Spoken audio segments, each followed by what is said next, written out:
I'll call the meeting to order and Jacqueline, you do roll call. Brian, Here. Carl, Present. Colton, Present.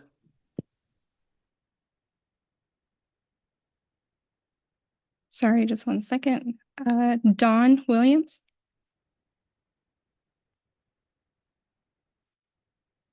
Roger, Here. Susan. She emailed me and let me know that she would be absent and asked if she could be excused. And that's our roll call. All right. I guess it's guest business. I guess that's you, Marlene. Did you have anything you want to say?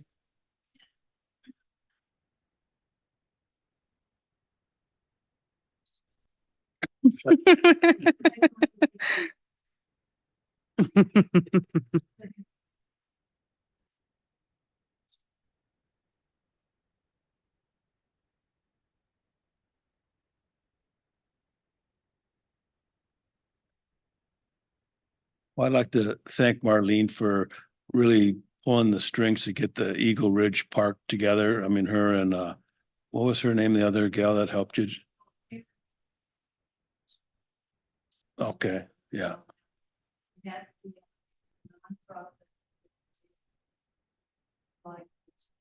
Yeah. Yeah, and do you remember what year that was? Because I think I, It's got a for sale sign on the Eagle Nest. uh-huh. This starting up with. Mhm. She can't be heard online or by Oh. phone without a map. Do you want to go up to the stand so we can hear you? Sorry. I was just informed no one can hear you online. Thank you. Thank you. So then the county came out with, pretty soon, they came out with their, what was that? The The Conservation Futures?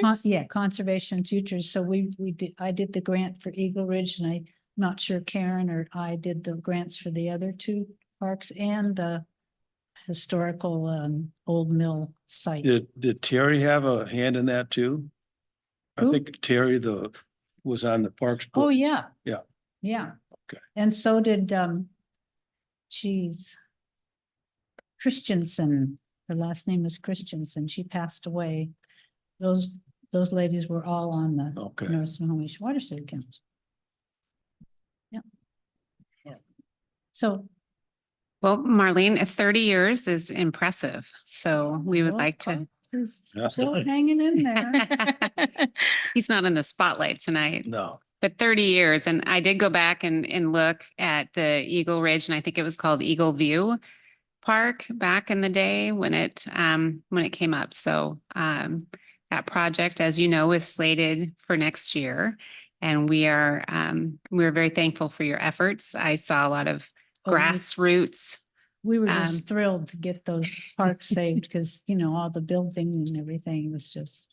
And Marlene also is aware, but I don't know if anyone else is aware, we had a development application in for that property that would have turned the downhill portion of it into some residential units. So it was the development was imminent for that site. So the protection and conservation. Was the head of that project, the guy developing it.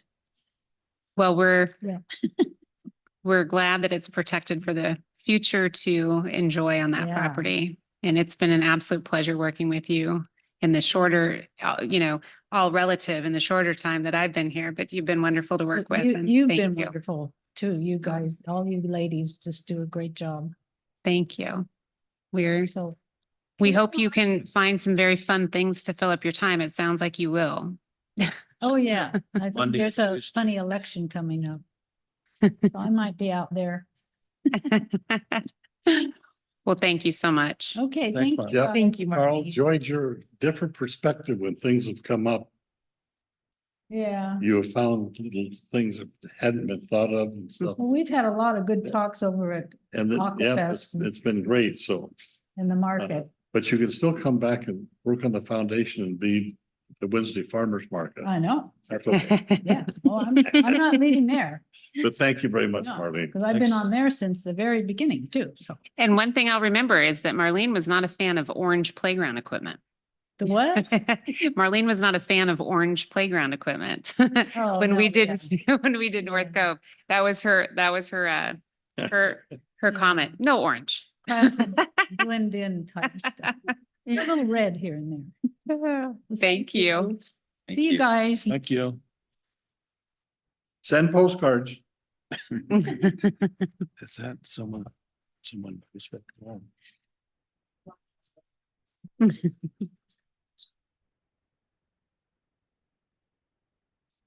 That's a back. Bye, Marlene. Bye, Marlene.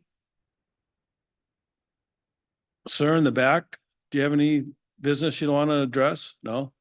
Is there anyone online that wants to address anything? Guest business? If you do, please raise your hand. No. Excuse Susan if you have to excuse her. Okay. I make a motion to excuse Susan. She's called in a couple of times. Do I get a motion for that? Second your motion, or make the motion and you second. I'll second. Second. Okay. Actually, I don't know that we can excuse. I don't think we have a quorum yet. We for one online, 3 persons, 4. We have 9 according to the code, so we have to have 5. I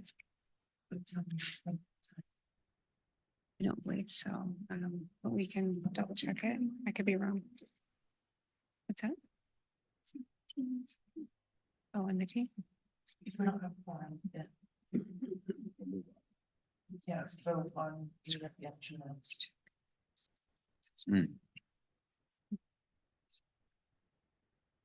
Okay. Oh. Okay, never mind. I apologize. That was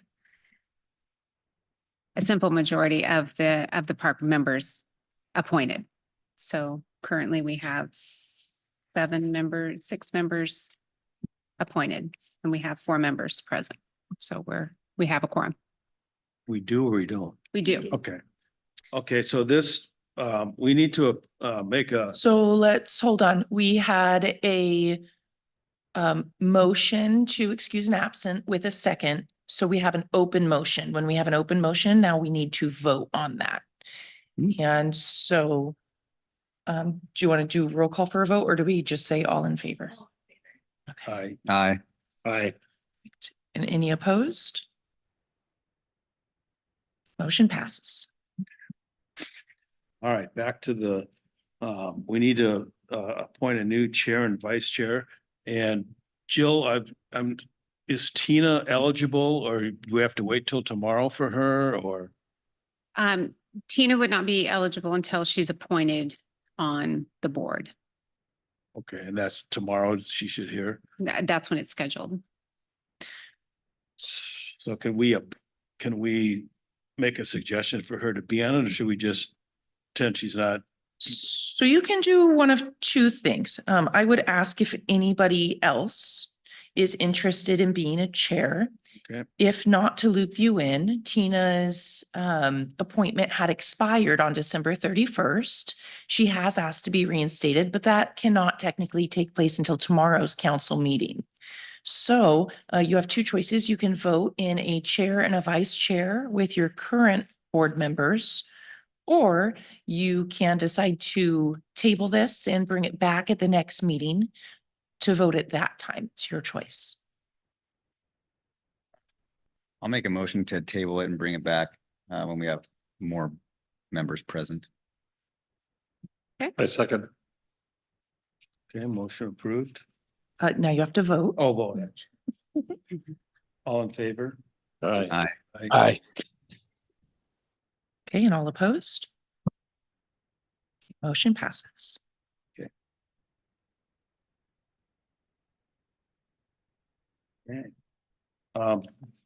I'd like to make a suggestion for chair, vice chair, and that'd be Brian, but it's be table, but I just want to let everyone know that I think that has his due diligence. Okay, so approve the November 8th minutes. Make a motion to approve. I second. On favor? Aye. Aye. Aye. And then any opposed? Any opposed? Pencil. All right, motion Motion passes. pass. All right. Naming policy P390, and that'd be Jill's talking about that. Yes, thank you. So in 1990, the city approved parks naming policy. And when we adopted this policy for naming parks, it provides a framework of how we begin the process of naming or renaming a park or facility.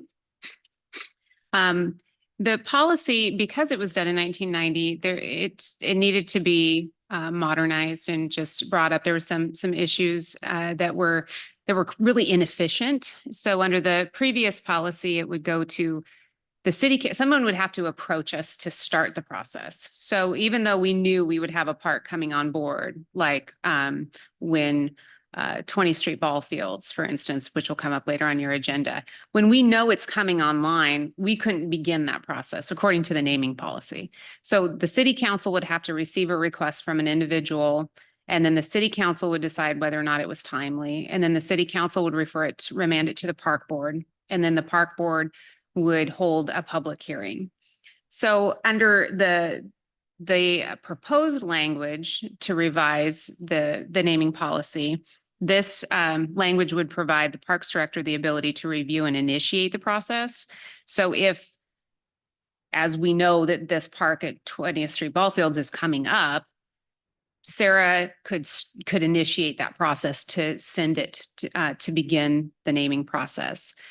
For the name to go to the city council and then back to the park board and then back to the city council, we thought perhaps a step could be taken out of that. So how the process would be is proposed in language now is that the Parks Director could decide to initiate it, or an individual. There's still that option for an individual organization to approach the city and say, you know, hey, we need to name this or rename it.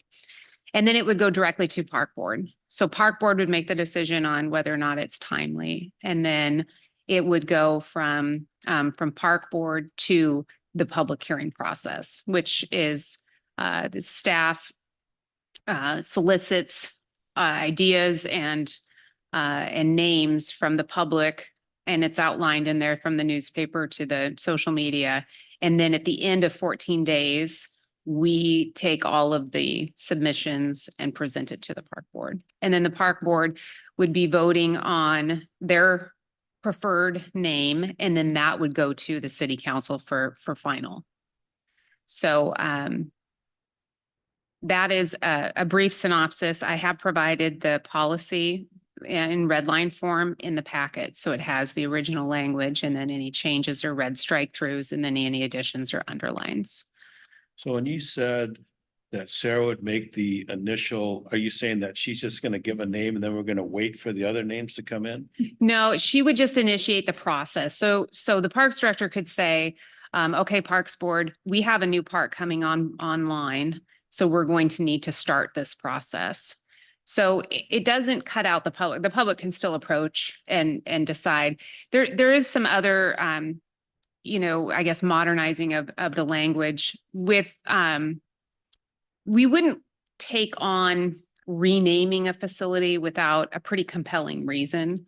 And that's just because it's timely, it takes your time, it takes staff time. And we would review that heavily against the criteria. But every once in a while, it hasn't happened. And like Steven said, I'm aware of, there is a need to change a name. And so then that's something that we could decide, yep, it's timely, let's bring it to the park board. And then you guys still have to agree. Then And- back to city council. And then it goes into the public hearing process and then on to city council. Let's see if there's any. Oh, and then it clarifies the criteria for a proposed name. So I'm sure you're aware that every time we solicit for a name, we get some comedy. And so we Get some good names too. we do. So it just allows us to review them. We still present them to you, but we clarify what names would actually be up for adoption. So if someone had a name that didn't meet the criteria, then it wouldn't be put forward as a preferred alternative. Anybody have questions about that? Any comments? Okay, all right, now it's the official naming of the property unofficially named 20th Street Ball Fields. So we would probably want to take a motion on approving the naming, changes to the naming policy. That'll go on to city council for their final adoption. What page is that? Page 7. Yeah, it begins on page 7 is the staff report, and then 8 and 9 is the revised policy language.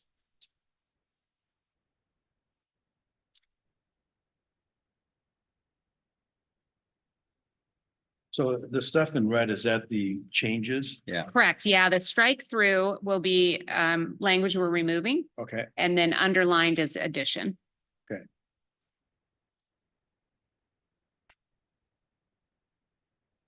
So just a quick question on, people will just be able to bring up renaming a park at any time, and then we'll have to decide whether or not it's timely.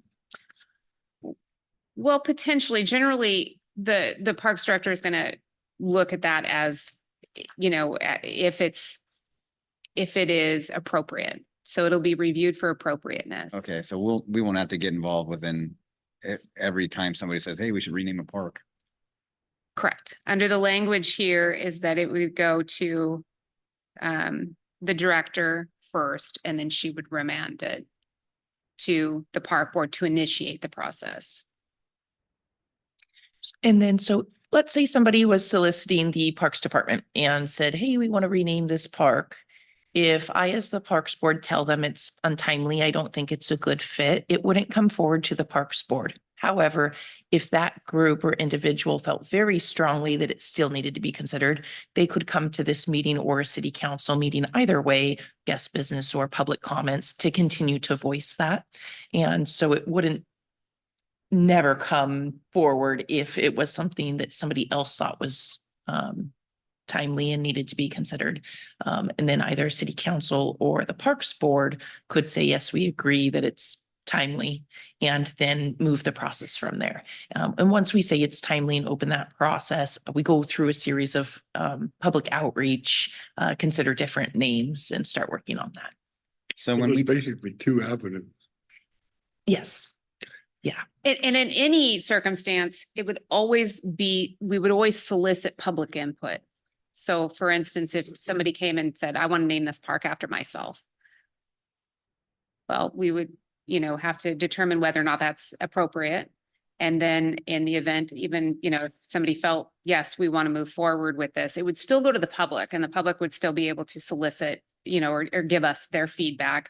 And then all of that information, every entry is then brought before this park board. And then the park board gets to look through every single answer that was received. Of course, multiples, we just tell you there was 5 votes for this or whatever. And then once you have decided, yes, this is the name that we want to move forward with, and you unanimously vote on that, then it's sent to the city council with the park board recommendation. And then the city council can adopt it, or they can remand it back to the park board. so when Willard Wyatt Park was renamed to Davies, was that part of the city, or was that done with the county? When it went back to Davies, it had been annexed by or the ownership had transferred to the city. So that was renamed through the city. Correct. Mhm. And Davies was the historical name Right. of the, Right.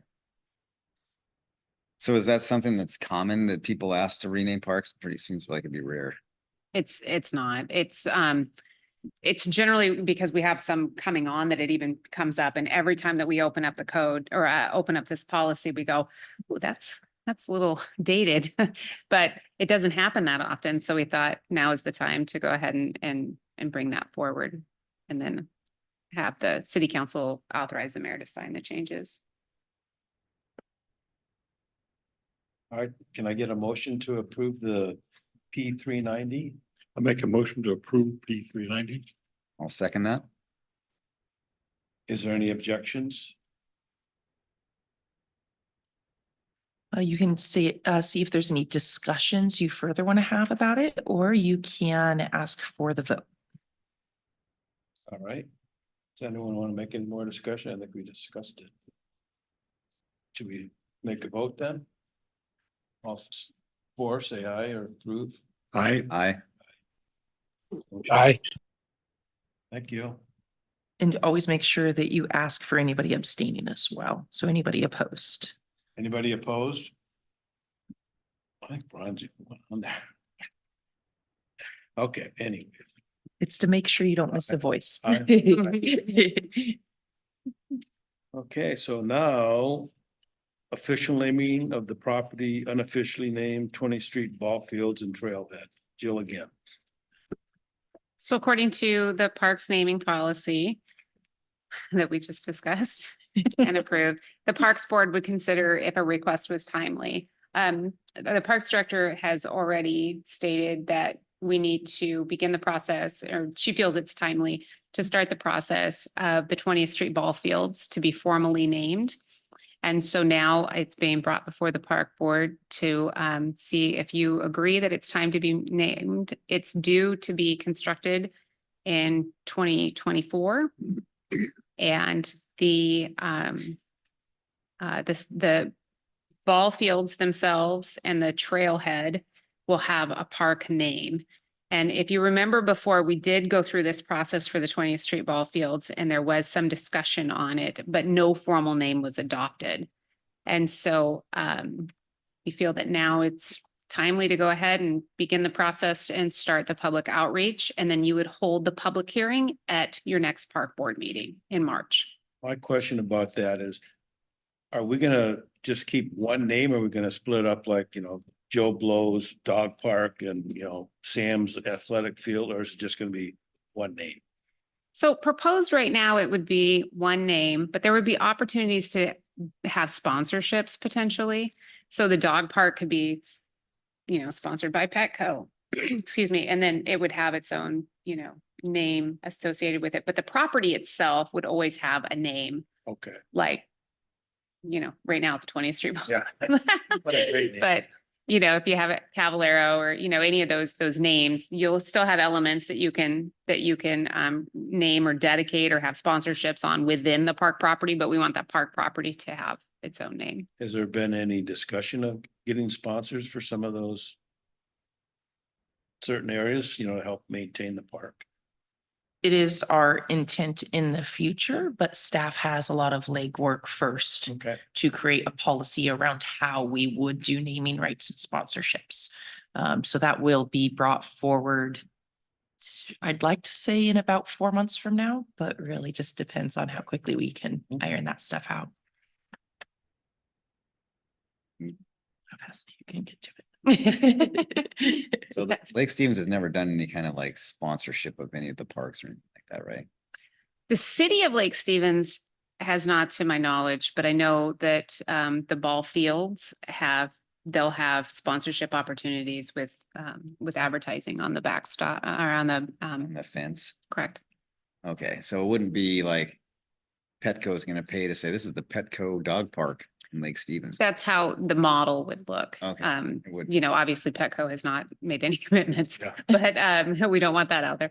But yes, they would help fund, the amenities or the whatever model we decide to go with. But there would be a sponsorship opportunity. And it could be for several years and similar to what Safeco Field did when it came out. So and it's as we look for creative ways to fund things, it's definitely an option that we're going to explore and with you and come up with a plan for it.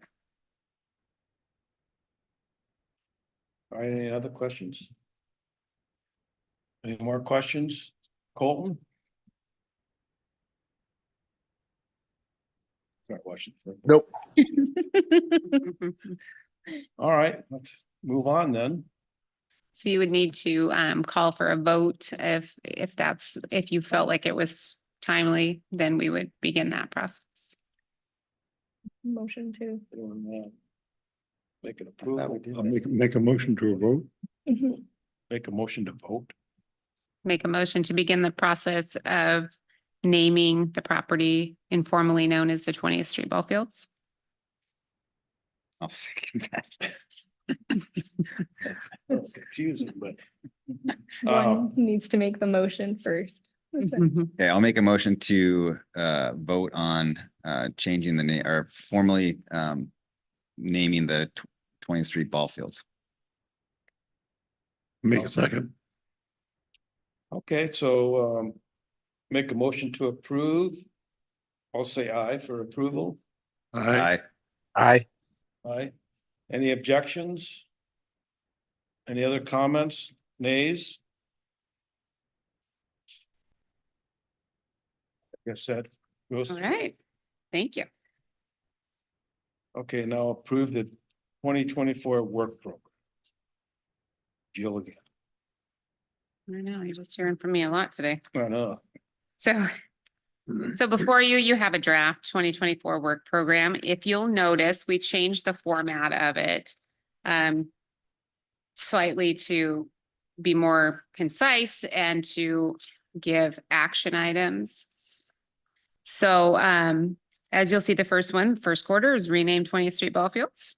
And these are all just proposed that the staff put together. It's open for comment or any type of questions. But generally it just follows, it's in a quarter format. So first quarter, you have the naming that we just talked about. And then in the second quarter, you'll be naming the trail. So there will be a regional trail. As you know, we presented on the Bayview Trail from Marysville down through Lake Stevens. So when we get those plans a little closer, the City of Marysville delivered their plan set today. So once we get into the review of that, then we'll bring that forward for your consideration in the second quarter. And then we have some work out at Eagle Ridge. Today we had our kickoff meeting with our consultants. So we anticipate having something for you to review at 30% plan design in the second quarter. And we will be working towards having an open house. It'll not take place at the regular park board meeting, but we'll have it as soon as we have a great idea of what space considerations we have. So we have to kind of move through that design process before we'll have that. And then we'll be able to look at playground features and design. So we'll want to bring that forward to you in the second quarter. And then Cedarwood, we're hoping to have some architectural and engineering plans for that building in the third quarter. Excuse me. Yes. So they're gonna go ahead with the plan for the Cedar. Correct. The YMCA is our partner with that, Okay. and they'll be Good. programming the site, and we'll be looking at the all the site development. And then North Cove Boat Launch, the dock that's adjacent to it and needs some help there, some construction. So we'll be working on that hopefully and be able to bring that to you in the fourth quarter of this year. Is that the project where we're gonna get like additional boat slips and guest moorage? We're working through the design of that. We'll be working through it. We actually have a meeting tomorrow to begin that process with the Department of Fish and Wildlife. Yes, optimally, it would be a reconfiguration so that I don't think the space right now is really maximized. So we'll be looking at all different options of how to incorporate non-motorized and motorized and guest and police and all that at that site. To clarify what you may be thinking of, and I'm not sure that we ever brought it forward to this board. There was a separate grant that was received for a new mooring dock location off of the swimming pier here at North Cove, off of that dock. And in looking at all of the capital projects that we have in the hopper over the next 3 to 5 years, looking at the available funds versus the real cost of the project. And then another thought that went into it was bringing boats into a swimming area, which I have concerns about with safety. We had some conversations with executive staff at the city and have officially decided at this time not to pursue that project and have officially given that grant back to the state. We were unable to take that grant and move it over to the current wooden dock that has the motorized boats. So that specific project is now no longer, and we're instead going to be focusing on the motorized dock that exists. It will have to come out and then be completely replaced. And so we hope to, by reconfiguring it and making it for today's boats, add additional slips as well. How many slips are you looking at? That is all to be decided Okay. with what we can do. Yeah. We have to look at the space considerations there and what makes sense for traffic. Is that all? Like, how much of that is actually city owned in the water there? Cause I know there's a couple of private residences that have docks right there as well. So there's the rowing dock, the non-motorized dock, the long white one is the northern limit of the public facility. And then the boat launch itself is the south end of the public Oh, facility. So it's really small. Yeah. Okay, so Currently, right now, the design of it originally was for 14 boats, which we know obviously the size of boats has changed since it was built. And they have those tandem slips, but they're not being used in that fashion. And so, and they're not getting used that much. So if you were to stack boats, I guess, along all of the long portions of it, then you might be able to put, I don't know, maybe 14 boats, depending on the size of boat. But looking at modernizing that and turning it into actual usable tie-up space for boats to come visit downtown while Yeah. they're here, and then relocate the police there. yeah, we use that all the time to go visit downtown. Mhm. There. So what will be the length limits?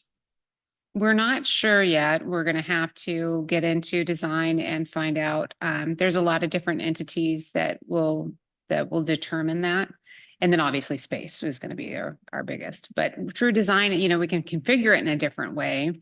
We're hopeful that we'll be able to have some shared portions of it, be able to have all different uses, be able to use it and have that safely.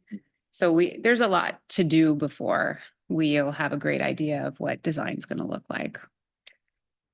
There won't be like parking or guest tie off and stuff on the side of the actual boat launch, right? Where people are getting their boats in and out of the water.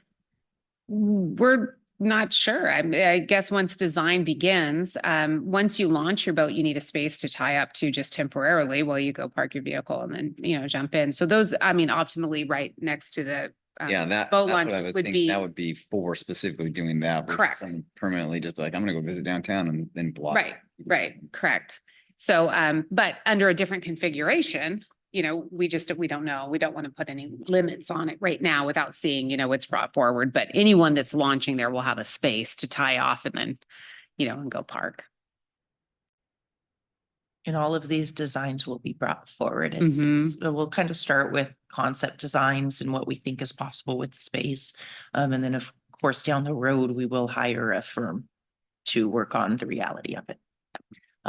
This will likely take more than a year of planning, which is what we hope to do within 2024, and then prepare to go after grant dollars and hopefully build it either 2025 or 2026, depending on how fast it can be funded and completed. And is this the one that has power? Or was that the swimming dock? The swim dock We- had power underneath it and that was removed, I believe, yes. Oh, the pier. Yeah, now, if we are successfully able to relocate the law enforcement dock with the rest of this motorized dock, it will have power to their section. But we don't plan to provide power to the public generally on boat docks, but it's always something we can discuss down the line. And then we have a bullet point down there and Sarah had suggested having park board members go out and visit our parks every year and prepare, just like a real quick checklist, or also if you're out on and see something, that you either have a suggestion for, or you see a need out there that you can contact us. It'll get you in touch with our park system and see how they've either changed or stayed the same and need to change, or all of the above. So that's what I have on the work plan for 2024. Sarah, on the encourage the participation to go to the parks. I mean, is it gonna be like an individual thing or groups of people you'd like to see do it? Or are you gonna give like a list of here, you go look at these ones and? My thoughts on that, and I think part of the survey that we're asking has everybody reporting, what parks have you visited in the park system? It's my belief as a Parks and Recreation Board that every member should visit every park that we have. If that's not done, you don't always know what you're making decisions on. Right. And by providing a simple form, it could be things like, hey, what did you love about the park? Or what did you see that needs attention? Or what are your visions for the future? And it just gives you the opportunity to fill that out. And then each individual would have a checklist where your goal is to work through every park in a 1-year period. Now you can do that as individuals, or as long as you stay under a quorum, you can always tag a friend and go with them. So probably groups of 3 or less would always keep you under that quorum. Yeah, there was parks I didn't even know were parks. Exactly. nowadays. I was like, Yes. If I may, so we did send out a survey. If you guys haven't seen it, it'll be from Parks at Lake Stevens. And in there is just 8 simple questions, take roughly about 7 minutes to fill it out. And it's to kind of get to know what you'd like to do on the board, but also where you've visited. And like you said, a lot of those, many people have not heard of the smaller ones, so. And it helps you, as you're making recommendations to the city council, it'll give you some, basis of, how you're arriving at that, and then familiarity with it as well. I think that's a good idea. And you're, by extension, kind of our eyes and ears out there. So you get to tell us from a different perspective of, what your wants, or where you see, like Sarah mentioned, anything that needs attention. Certainly, that's a great thing to let us know, because we can't go to every park every day. Would it be a standard form then you're thinking, or? Yes. So I think what we had discussed was having it in paper form, but then also even maybe like a Microsoft Forms. So you would just pop in, you could do it on your handheld device, your phone out in the field, you can click yes, no, what I loved, what I, whatever, or, paper, if that's what you're more comfortable with, or an email, or. Okay. Have a little stroll through Centennial Woods and. Any questions, anyone? But the plan, what plan? Someone want to make a motion to approve? Make a motion to approve. I'll second that. Any objections? Any comments? All in favor, say aye. Aye. Aye. And any opposed? I gotta wait for Colton. Oh. Colton, aye. Any opposed? Okay, Sarah's gonna talk about the grounds operation and maintenance standards. Awesome. So this What page is that? we are on page 13 of 29 for the staff report.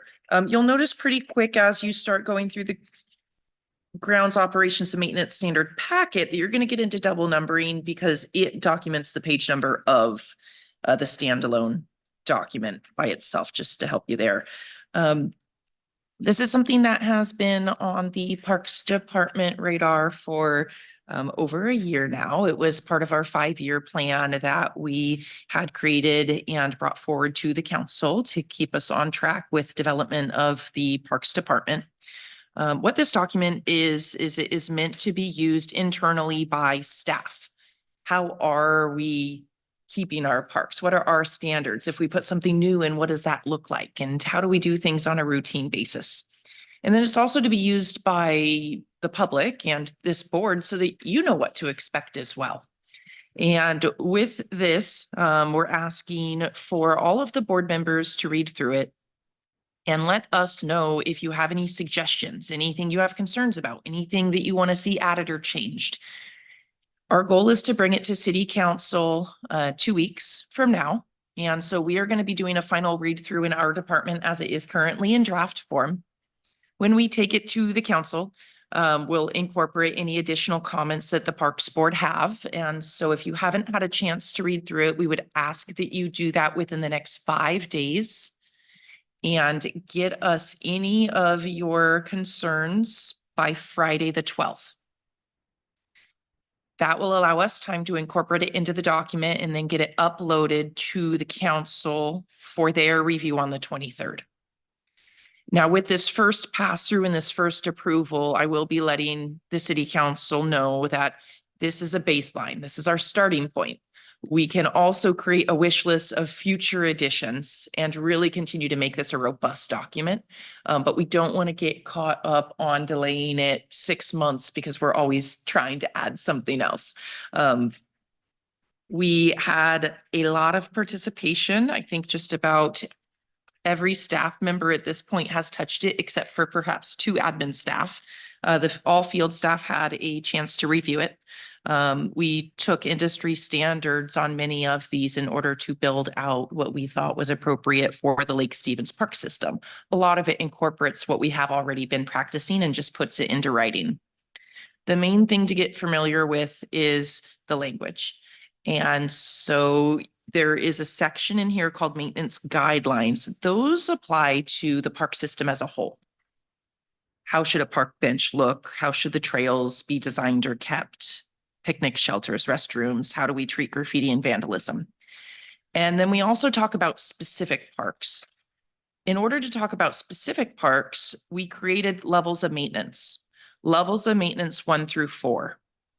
A level maintenance 4 is a land that we essentially do not develop, like a wetland or a nature area that is really just passive recreation. We pick up trash loosely or go there on complaint base. Whereas when you advance all the way to a level 1, those are our really robust developed parks, your North Cove, your Lundin parks.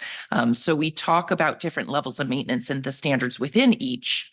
At the very end of the document, you'll see how each park was assigned a level of maintenance to apply to the whole guide. And that is my overview. I'm happy to answer questions if you have any.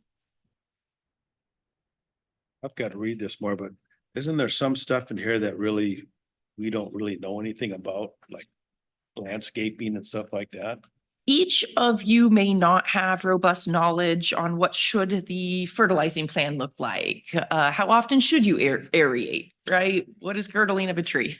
Stuff like that. But what you'll want to do is read through it to say, hey, does it make sense to you? Because if it doesn't make sense to you as an individual, it won't make sense to other public members reading it. It might not make sense to entry-level staff either. So we want to write it in a way that everybody can read it and understand it, but you don't have to be an expert on any of these in order to give feedback. Anything that you're unsure on, I would just, refer it to another professional, or if you have interest, we could always talk to you and educate as well. We'd be happy to. But things like trash are a great thing that Right. everybody But here stuff can like do. this, minimal root ball diameter of fabric container grown trees. It's like, Yeah, so you have to be a landscape person that sells this stuff to know anything about that. absolutely. And that's where we incorporated what we call industry standard for the best success of tree growth.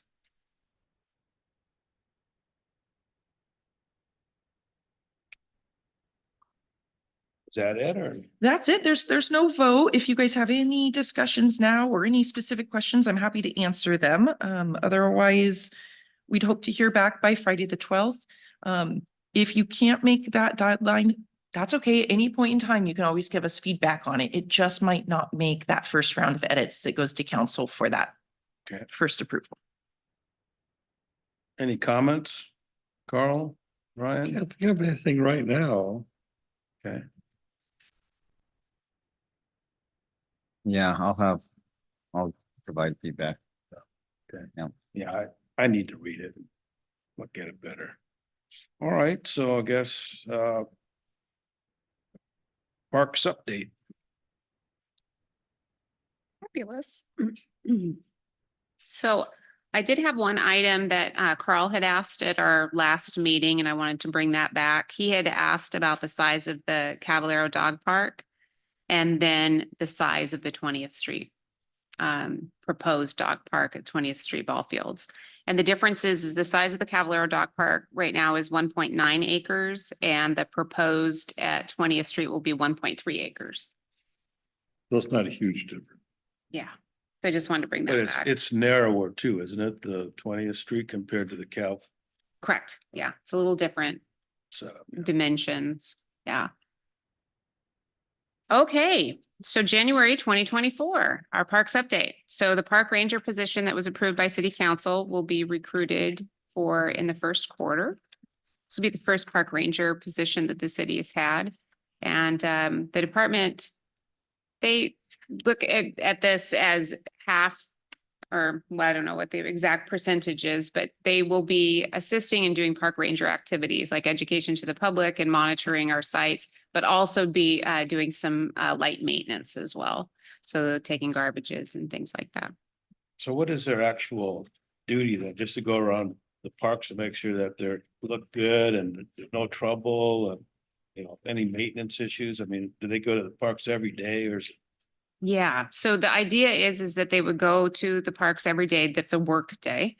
And they would look for, you know, pick up trash when they're there, educating the public about, hey, this is where you park, not on the grass, but you know, you park here. They would have, I don't know. I'll speak on. Yeah, go ahead, Sarah. So we are in the last stages of finalizing the job description. We are proposing that the position is under the Parks Department and reporting to us, not law enforcement. With that proposal, they won't have full law enforcement abilities. They will need to call police for anything higher end, but we ask for compliance through education, through getting to know our frequent park users, by, you know, verbal judo, we call it often, just trying to be that friendly face and be familiar. This position is based on a 50% maintenance split as well as that PR portion. And so they can also clean restrooms and do basic maintenance. Typically, we wouldn't be having them change irrigation lines, but they might remove graffiti when it occurs, for instance. So our hope is to launch the first park ranger. Everybody agrees a second one. And when I say everybody, we've had this discussion at city council and with the police department. A second one will really help this become a robust program, because with one person, we have to choose their hours and days per week, and they do only work 40 hours. And so we will have some gaps, but it is that first step to start moving in the direction. They wouldn't be outfitted with a gun, for instance, with a limited commission. The only tickets they would officially be able to write is for non-payment of parking fees, which we have at both of our boat launches. And they carry mace? That is being discussed. If they do have mace and a baton, it is for personal protection, especially when it comes to dogs that may be off leash. And then the parks crew will be outfitted with new uniforms this year. Those are rolling out, and they will have the Lake Stevens blue that's in the our logo. That will kind of help set them apart from the Public Works crew and give them their own kind of brand for the department. We're working on a request for proposals. The hydrology stand-up paddleboard that we're using, the Lundin concession, have decided not to come back. They're closing up their business.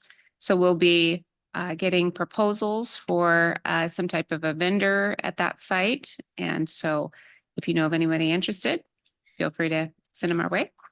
In years past, There's a lot of people apply, but just like one or two people. Just one or two. Okay. Yeah, I know it's never really been totally successful, but it's nice, it's a nice thing to have. yeah. And what about the paddleboard thing? Are they gonna be back or come back? Well, that's what we would, ideally, we'd like to have some type of water recreation at that site. So we'll leave the end result, up to the proposals that come and find what's most appropriate at that site. But yeah, it makes sense. It seems there's a lot of synergy with having waterfront uses, and then they also provide some refreshments in the park. Let's see, so some updates and the capital projects. It's the design is almost complete for Frontier Heights Park. It is it looks the same as what you have reviewed, but when we actually go into design and they fiddle with the drainage and all of those other things, we're just waiting for them to kind of put their finishing touches on it, but we're almost there. That project is due to go out for construction this summer. Speaking of Frontier Heights, did they ever fix that drainage problem that they had? It'll be fixed with the project. Yeah, they improved it, but this No. will, yeah. I'd like to see what it looks like tomorrow after we get out of that 2 inches of rain, whatever. So with Frontier Heights being a level 1, is it gonna have sprinklers and Correct. Yes, it has irrigation now, but it will continue to have irrigation. We are putting a synthetic field there, so that portion of it obviously is not going to be irrigated, but the rest of it, yes, absolutely. and that's happening this year? Correct. Mhm. It's Along slated with for that, this like, summer. Viewing The platform? labyrinth, yes. Yeah, Yeah. And the walking trails will be done with the exercise parts on it, or? It will have exercise stations and then the trail that has been complete, but yeah, it will have a looped walking trail, exercise stations, pickleball courts, 4 pickleball courts, sensory garden, viewing labyrinth, and multi-use synthetic turf field. so 4 pickleball courts, Correct, and those will be installed this summer or? correct. Yeah, the whole project will be done all at the same time. Cool. Yeah, Well, if it's pickleballs turns out to be big, we should think maybe putting in some other parks. It It's is supposed to be so popular. Yeah. popular. it is. It's fun. I haven't played it yet. I feel like I should be out there. So Davies Beach, we had some mitigation plantings. You'll see some new trees and bushes down by the shoreline. Those were mitigation as part of the low float dock that's out there. And it'll also add to some good habitat for our lake quality. So I saw those, there's like 2 bushes in the middle of the sand. Correct. I was like, what what are they doing? Okay, that's good to know.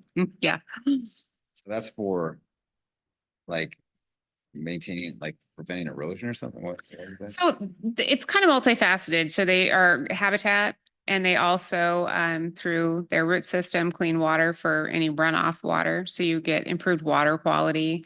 What they would really like to see is more shading at the shoreline, and that dappled shading that trees provide and bushes provide help the small fry hide from predation.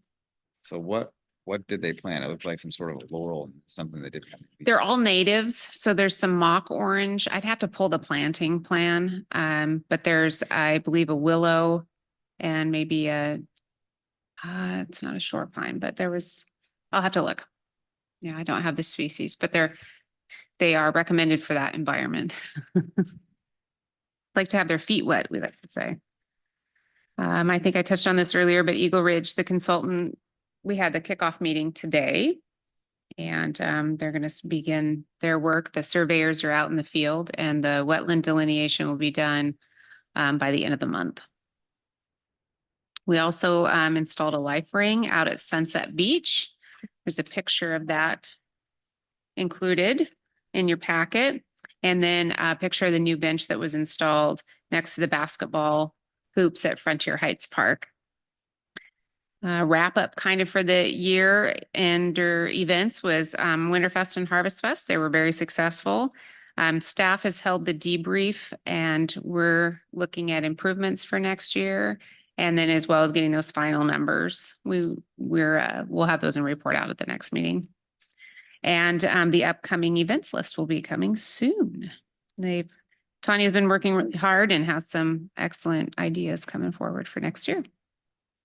The economic. Oh, yes. So the National Park and Recreation Association and the Center for Regional Analysis at George Mason University partnered to create an economic impact of local parks report. It's a really interesting report. There's a hyperlink in there if you want to look at it. You can filter by different states and then nationally and look at what the parks and recreation industry. And this is just local parks. So this isn't going to be your REIs and all of that. It's just the local parks industry. And nationwide, it brought in just over $201 billion.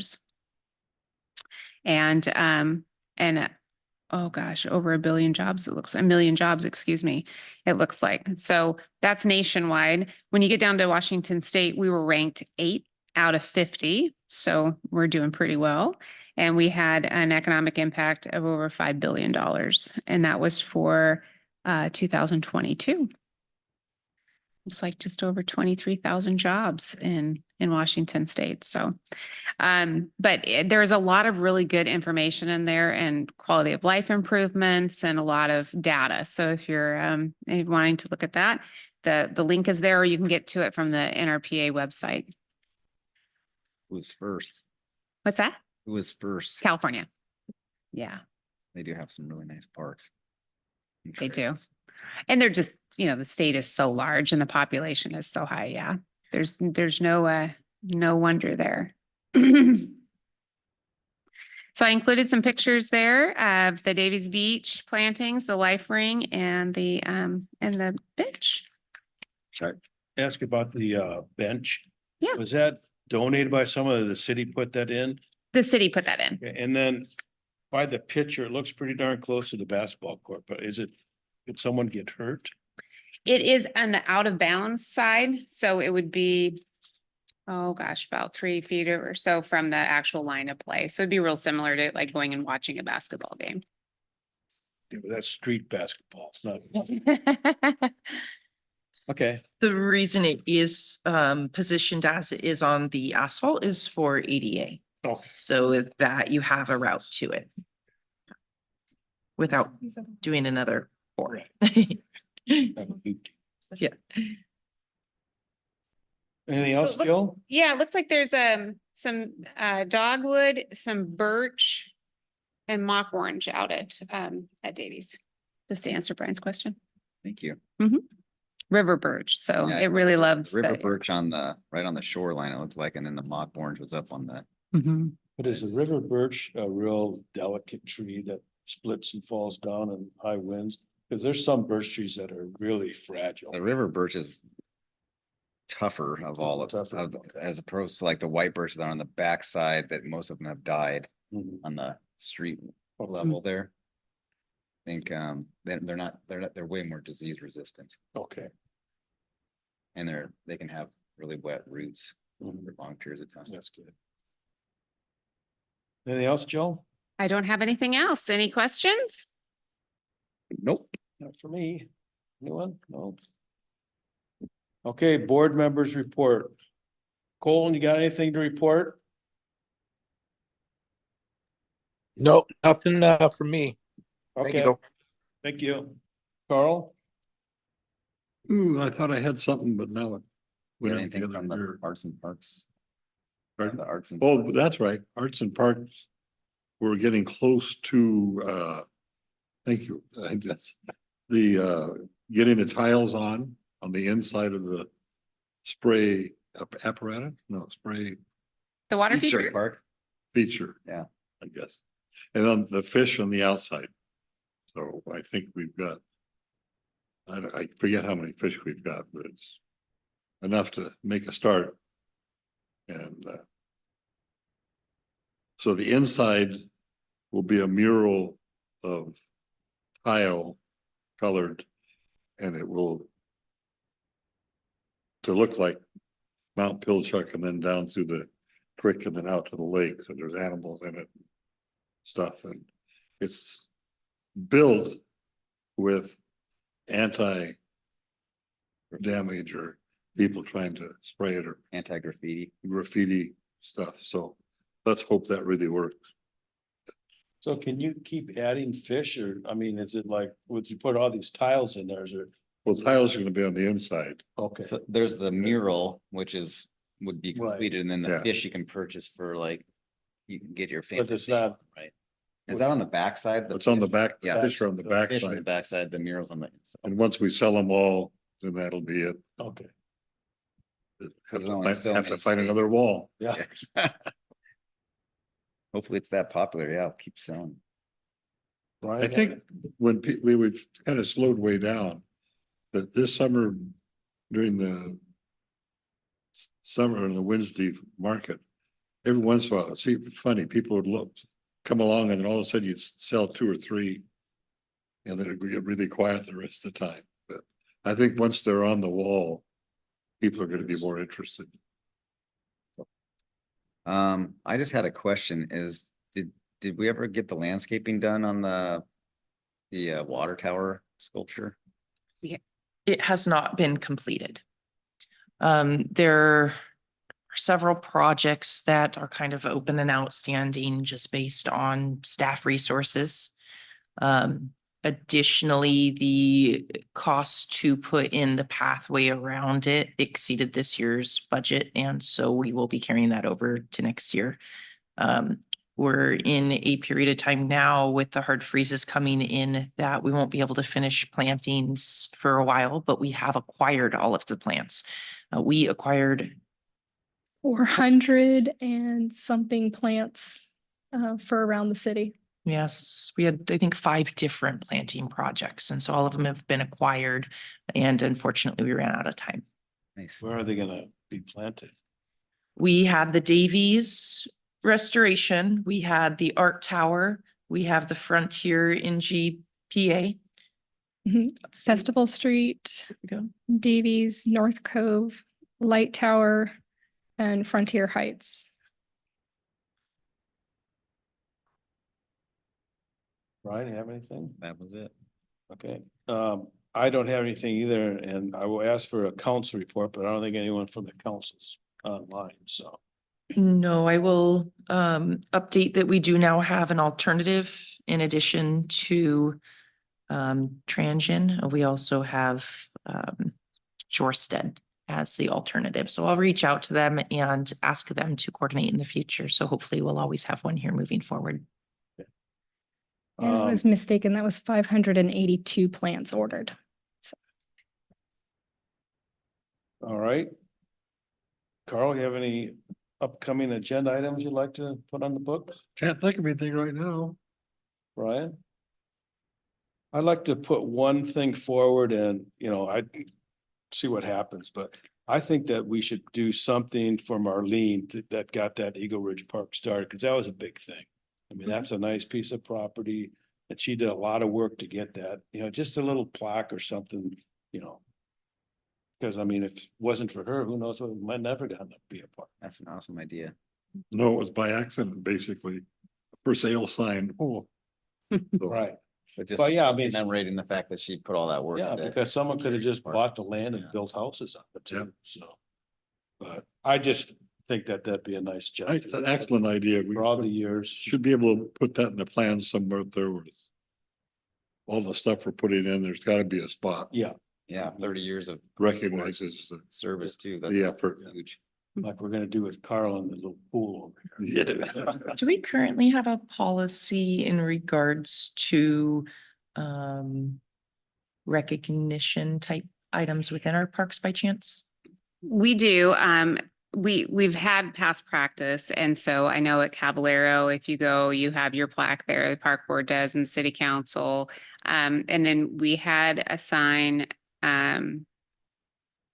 approved for Frontier Heights that would acknowledge the redevelopment of it. And it did not get installed. It might need to be reordered. So generally when the park opens, there would be a sign that would, dedicate it with the council members and the park board members that were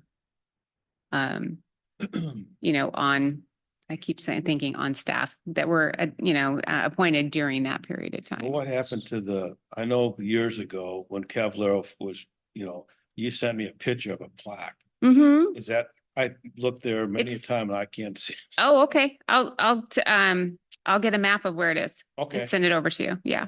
So, I'll have our staff review that policy to see if it needs any updates, and if so, bring it to this team.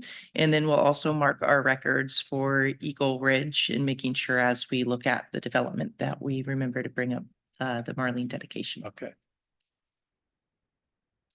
All right, Cole, you got any agenda items? Nothing for me. Thanks. All right, well, in motion to adjourn, Make a motion to adjourn? Second. any objections? Let's take a vote. Carl, All in favor? aye, Aye. Aye. and adjourn. Thank you. Perfect.